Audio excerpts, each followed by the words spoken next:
ফেনীতে ভয়াবহ বন্যায় পানিবন্দী 2 লাখ মানুষ, নিহত 1। ত্রাণ নয়, উদ্ধারকারী নৌকার জন্য আকুতি। বন্যার জন্য ভারতকে দায়ী করে কড়া বার্তা সমন্বয়ক হাসানাতের। জুলাই গণহত্যা, হাসিনা সহ দোষীদের জবাবদিহিতার মুখোমুখি দেখতে চায় জাতিসংঘ। আসসালামু আলাইকুম দর্শক, আমাদের হাতে থাকা সর্বশেষ সংবাদে আপনাদের স্বাগত। এতক্ষণ শুনছিলেন সংবাদ শিরোনাম, এবারে থাকছে বিস্তারিত। ফেনীতে ভয়াবহ বন্যায় পানিবন্দী 2 লাখ মানুষ, নিহত 1। ফেনীতে টানা বৃষ্টি ও পাহাড়ি ঢলে উপজেলার ফুলগাজী ও পরশুরামের বিস্তীর্ণ এলাকায় প্লাবিত হয়েছে। বিপদসীমার 55 সেন্টিমিটার উপর দিয়ে প্রবাহিত হচ্ছে মুহুরী নদীর পানি। এতে পানিবন্দী হয়ে পড়েছে 2 লক্ষাধিক মানুষ।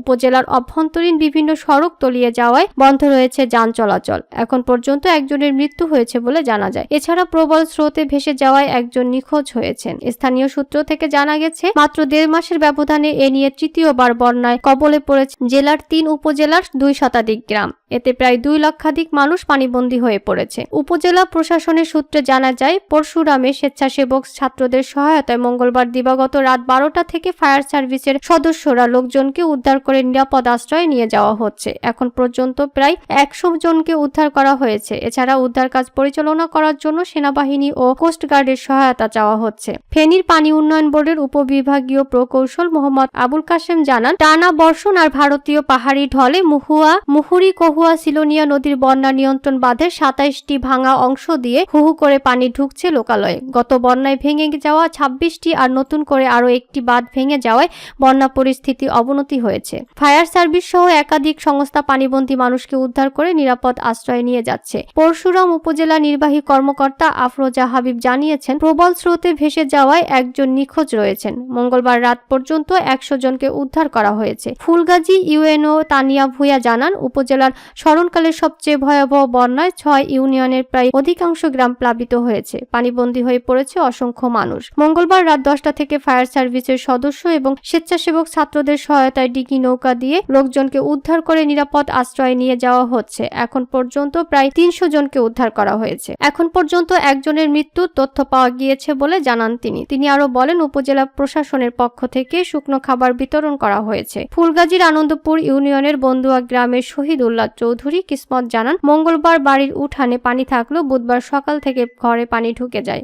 মাহবুবা তাবাচ্ছুম ইমা নামে এক স্বেচ্ছাসেবক জানান, গত 2 দিন ধরে শতাধিক স্বেচ্ছাসেবক কাজ করছে। পানি বেশি থাকায় ডিঙি নৌকায় উদ্ধার অভিযান চালানো যাচ্ছে না।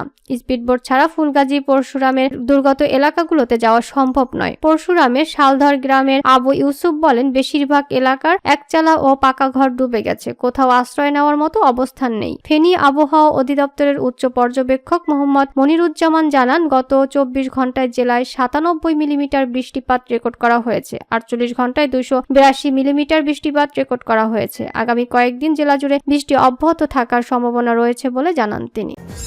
ত্রাণ নয়, উদ্ধারকারী নৌকার জন্য আকুতি। হঠাৎ ফুঁসে উঠেছে দেশের উত্তর পূর্বাঞ্চলের নদ নদীর পানি। নদীর পানি বেড়ে 10 জেলায় ভয়াবহ বন্যা দেখা দিয়েছে। এর মধ্যে খাগড়াছড়ির দীঘিনালা, নোয়াখালীর 8 উপজেলা, ব্রাহ্মণবাড়িয়ার আখাউড়া ও কসবা, রাঙামাটির সাজেক, কুমিল্লা, ফেনী, মৌলভীবাজারের 2টি উপজেলা, চট্টগ্রামে মিরসরাই, চাঁদপুর, সিলেট ও হবিগঞ্জে বন্যা পরিস্থিতির সৃষ্টি হয়েছে। খোয়াই নদীর পানি বিপদসীমার 190 সেন্টিমিটার উপর দিয়ে প্রবাহিত হচ্ছে। আন্তর্জাতিক গণমাধ্যমের খবর বলছে, কয়েকদিনের টানা বৃষ্টিতে বন্যা দেখা দিয়েছে বাংলাদেশ সংলগ্ন ভারতের উত্তর পূর্বাঞ্চলীয় ত্রিপুরা রাজ্যে। বন্যার কারণে ত্রিপুরা রাজ্য সরকার ডুম্বুর জলবিদ্যুৎ প্রকল্পের বাঁধ খুলে দিয়েছে। ফলে গোমতী ও ফেনী নদীর পানি হঠাৎ বেড়ে বাংলাদেশের বিভিন্ন অঞ্চল তলিয়ে গেছে। মুহুরী কহুয়া ও সিলোনিয়া নদীর পানি বিপদসীমার উপর দিয়ে প্রবাহিত হচ্ছে। এ অবস্থায় উদ্ধারকারী নৌকার জন্য আকুতি জানাচ্ছেন বর্ণাঢ্যরা। ছোট পর্দার অভিনেতা জিয়াউল হক পলাশ বুধবার রাত 1টায় নিজের ভেরিফাইড ফেসবুক পেজ থেকে দেওয়া এক স্ট্যাটাসে ফেনীর ছাগলনাইয়া উপজেলার একটি গ্রামের মানুষদের উদ্ধার করার আকুতি জানান। লিখেন, তো জানতে পারলাম ছাগলনাইয়া উপজেলার 8 নং ইউনিয়নের 2 নং ওয়ার্ডে নিজ পানুয়া স্কুল থেকে কিছুটা সামনে ফাজলে আলী মুন্সি বাড়ির সাথে পুরো একটি গ্রামের মানুষ আটকা পড়েছে। ঘরের চাল সমান পানি, কোনো খাবার নেই, কোনো যোগাযোগ নেই তাদের সাথে। সেখানে অনেক বাচ্চা আটকা আছে। যত দ্রুত সম্ভব একটি বোট অথবা ইঞ্জিন চালিত নৌকা দরকার। একই স্ট্যাটাস নিজের ফেসবুক আইডিতে শেয়ার শেয়ার করে তাদেরকে উদ্ধারের আহ্বান জানাতে দেখা যায় বৈষম্য বিরোধী ছাত্র আন্দোলনের অন্যতম সমন্বয়ক হাসানাত আব্দুল্লাহকে। রাত 1:30টায় ফেনীতে বন্যায় আক্রান্ত অবস্থায় সাহায্যের আকুতি জানিয়ে এক ব্যক্তির পাঠানো মেসেজ ছিল ঠিক এরকম: ভাই, আপনাদের ত্রাণ লাগবে না, আপনাদের স্পিডবোট আর ইঞ্জিন চালিত নৌকা লাগবে। না খেয়ে 2 দিন থাকা যাবে, পানির নিচে 2 মিনিটও না। ভাই প্লিজ স্বেচ্ছাসেবীদের এটা বলুন। রাত গভীর হওয়ার সঙ্গে সঙ্গে সাহায্যদের আর্তনাদ বাড়তে শুরু করে। বিভিন্ন গ্রাম অঞ্চল থেকে একের পর এক মর্মান্তিক খবর ফেসবুকে ছড়িয়ে পড়ে। বিশেষ করে ফেনীর ফুলগাজী, পরশুরাম ও ছাগলনাইয়া উপজেলার সাধারণ মানুষ নিজেদের বাড়ির ঠিকানা উল্লেখ করে সাহায্যের আকুতি জানিয়ে ফেসবুকে পোস্ট দিতে শুরু করেন। একজন লিখেন, আমাদের বাড়িতে 1 থেকে 2 বছরের বাচ্চা ও বয়স্ক সহ মোট 36 জন আটকে আছে। পানি ক্রমশই বাড়ছে, স্পিডবোট ছাড়া উদ্ধার অসম্ভব। এভাবে চলতে থাকলে ঘরের চাল পর্যন্ত পানি রাত 2টার ভেতরে উঠে যাবে। আমাদের ঘর শেষ, আমাদের বাঁচান। লোকেশন দৌলতপুর 10 নং গোপাল ইউনিয়ন, ছাগলনাইয়া, ফেনী। রাত 2:45 বৈষম্য বিরোধী ছাত্র আন্দোলনের সমন্বয়ক হাসানাত আব্দুল্লাহ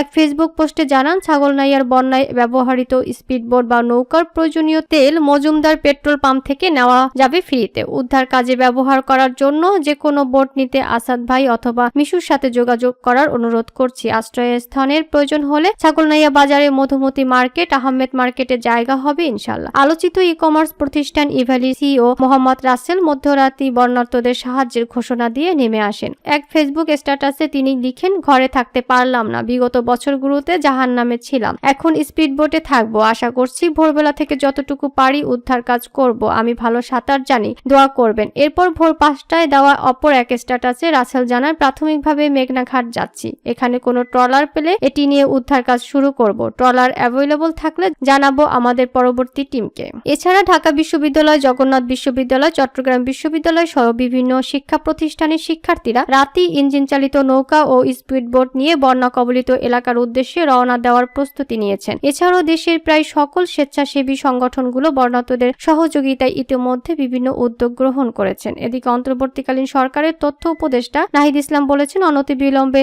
সরকারি বেসরকারি সব বোট দেশের বন্যা দুর্গত এলাকায় নিয়োজিত করতে হবে। বৃহস্পতিবার সকাল 6টায় মতিঝিলে বাংলাদেশ অভ্যন্তরীণ নৌ পরিবহন কর্তৃপক্ষের কার্যালয়ে তথ্য উপদেষ্টা একথা বলেন। বিআইডব্লিউটিএ কর্তৃপক্ষের উদ্দেশ্যে তিনি বলেন, বেসরকারি প্রতিষ্ঠানগুলোকে আহ্বান করে বলুন প্রধান উপদেষ্টা থেকে নির্দেশ আছে, 1 ঘন্টার মধ্যে কন্ট্রোল রুম চালু করুন। তিনি আরো বলেন, জাতীয় সংকটের সময় দায়িত্ব পালনে যারা অবহেলা করেছে তাদের বিরুদ্ধে পদক্ষেপ নেওয়া হবে। তথ্য উপদেষ্টা বলেন, কোনো প্রতিষ্ঠানকে যেন আর শিক্ষার্থীদের ঘেরাও করা না লাগে। জাতির ক্রান্তি লগ্নে নিজ নিজ অবস্থান থেকে কাজ শুরু করুন। সব বাহিনী উদ্ধার কার্যক্রমে অংশগ্রহণ করুন। আপনাদেরকে যেন আর নির্দেশনা দেওয়া না লাগে। শিক্ষা প্রতিষ্ঠান, ব্যবসা প্রতিষ্ঠান, রাজনৈতিক ও সব শ্রেণীর মানুষকে তিনি এগিয়ে আসার আহ্বান জানান। নাহিদ ইসলাম আরো বলেন, প্রতিবেশী রাষ্ট্র কোনো ধরনের আলোচনা ছাড়াই বাঁধ খুলে দিয়েছে। তারা বাংলাদেশের মানুষের বিরুদ্ধে অবস্থান নিয়েছে। আমরা এর নিন্দা ও প্রতিবাদ জানাই। বাংলাদেশের বিপক্ষে যদি কোনো রাষ্ট্র দাঁড়ায় তাহলে আমাদের ছাত্র জনতা তা রুখে দিবে। বন্যার জন্য ভারতকে দায়ী করে করা বার্তা সমন্বয়ক হাসানাতের। টানা ভারী বর্ষণে বাংলাদেশের ফেনী, নোয়াখালী ও কুমিল্লা অঞ্চলে বন্যার পরিস্থিতি তীব্র আকার ধারণ করেছে। সবচেয়ে ভয়াবহ অবস্থায় রয়েছে ফেনীর ফুলগাজী, পরশুরাম ও ছাগলনাইয়া উপজেলা। বন্যার পানিতে তলিয়ে গেছে এসব উপজেলার ঘরবাড়ি, রাস্তাঘাট, ফসলি জমি। পানিবন্দী রয়েছে লাখ লাখ মানুষ। এমন পরিস্থিতিতে এসব এলাকায় পুরোপুরি বিদ্যুৎহীন হয়ে পড়েছে। বন্ধ হয়ে গেছে মোবাইল নেটওয়ার্কও। বন্যার জন্য ভারতকে দায়ী করছেন বৈষম্য বিরোধী ছাত্র আন্দোলনের অন্যতম সমন্বয়ক হাসানাত আব্দুল্লাহ। ভারতকে উদ্দেশ্য করে তিনি বলেন, আমাদের যখন পানির প্রয়োজন আপনারা পানি দিচ্ছেন না, আবার যখন পানির প্রয়োজন নেই আপনারা বাঁধ খুলে দিয়ে বন্যায় বাংলাদেশের মানুষকে সংকটের মধ্যে ফেলছেন। যারা আন্তর্জাতিকভাবে বাংলাদেশের সংস্কারকে এবং পুনর্গঠনে বাধা দিতে চায় তাদের আমরা ফ্যাসিবাদের দোষর হিসেবে চিহ্নিত করতে চাই। বুধবার দুপুরে চট্টগ্রাম মেডিকেল কলেজ হাসপাতালে আন্দোলনের কর্মসূচি চলাকালে আহত ছাত্রদের দেখতে গিয়ে দেশের বিভিন্ন জেলায় বন্যা পরিস্থিতি নিয়ে সাংবাদিকদের এসব কথা বলেন তিনি। হাসানাত আব্দুল্লাহ বলেন, আমরা রাষ্ট্র সংস্কারের কাজে রয়েছি। যেখানে পার্শ্ববর্তী দেশ আমাদের সহায়তা করার কথা সেখানে তারা বিভিন্ন আন্তর্জাতিক ষড়যন্ত্রে লিপ্ত হচ্ছে। বন্যা দুর্গতদের সহায়তায় আহ্বান জানিয়ে হাসানাত আব্দুল্লাহ বলেন, লক্ষ্মীপুর, ফেনী ও নোয়াখালীতে আমরা দেখেছি বন্যার প্রকোপ বৃদ্ধি পাচ্ছে। আপনারা বন্যা আক্রান্ত মানুষের পাশে দাঁড়ান। ব্যক্তি ও গোষ্ঠী পর্যায়ে থেকে সংগঠিত হয়ে তাদের পাশে দাঁড়ান, কারণ রাষ্ট্র পুনর্গঠন শুধু অন্তর্বর্তীকালীন সরকারের সিদ্ধান্তে সম্ভব নয়। আমাদের সমন্বিত উদ্যোগ দৃশ্যমান হলে সেটি সম্ভব হবে। এই সমন্বয়ক আরো বলেন, স্বাধীনতার 53 বছর পরে বাংলাদেশের দ্বিতীয় জন্মে এসে আপনারা যদি আমাদের যথাযথ রাষ্ট্র পুনর্গঠনের সময় না দিয়ে গত 16 বছরের ব্যর্থতার দায়ভার আমাদের উপর চাপিয়ে দিয়ে ব্ল্যাকমেইল করেন, তাহলে আমরা মনে করব আপনারা আমাদের রাষ্ট্র গঠনে সহায়তা না করে ষড়যন্ত্র করছেন। সরকারি ও বেসরকারি প্রতিষ্ঠানের সবাইকে আহ্বান করব এই অন্তর্বর্তীকালীন সরকারকে পর্যাপ্ত সময় দিন। তিনি বলেন, শেখ হাসিনার যখন পতন হলো তখন বাজার তদারকি করে দেখা যায় দ্রব্যমূল্য ক্রমে কমেছে। এখন দেখা যাচ্ছে নতুন কয়েকটি রাজনৈতিক দলের নিয়ন্ত্রণে আবার সেই সিন্ডিকেট গড়ে উঠেছে। বাজার সিন্ডিকেটকে সতর্ক করে হাসানাত আব্দুল্লাহ বলেন, আমরা সেই সিন্ডিকেটকে সতর্ক করে দিতে চাই, আপনারা যদি জনমুখী কোনো সিদ্ধান্তের বাইরে গিয়ে সিন্ডিকেট কিংবা মাফিয়াতন্ত্র তৈরি করে বাজার ব্যবস্থাপনার মধ্যে কোনো ধরনের অসন্তুষ্টি তৈরি করেন, তাহলে ছাত্র নাগরিক যেভাবে স্বৈরাচারী শেখ হাসিনাকে গদি থেকে নামিয়েছিল, ঠিক একইভাবে এই মাফিয়াতান্ত্রিক সিন্ডিকেট হয়েছে, সেই সিন্ডিকেটগুলোকে ধ্বংস করবে। জুলাই গণহত্যা, হাসিনা সহ দোষীদের জবাবদিহিতার মুখোমুখি দেখতে চায় জাতিসংঘ। বাংলাদেশের ছাত্র জনতার গণ অভ্যুত্থানে ব্যাপক প্রাণহানি এবং হতাহতের সঙ্গে জড়িতদের জবাবদিহিতার মুখোমুখি দেখতে চায় জাতিসংঘ। মঙ্গলবার জাতিসংঘের নিয়মিত ব্রিফিংয়ে ছাত্র জনতার আন্দোলনে ব্যাপক প্রাণহানি ও হতাহতের ঘটনা প্রসঙ্গে এক প্রশ্নের জবাবে একথা বলেন মহাসচিব অ্যান্টনিও গুতেরেস মুখপাত্র স্টিফেন ডুজারিক।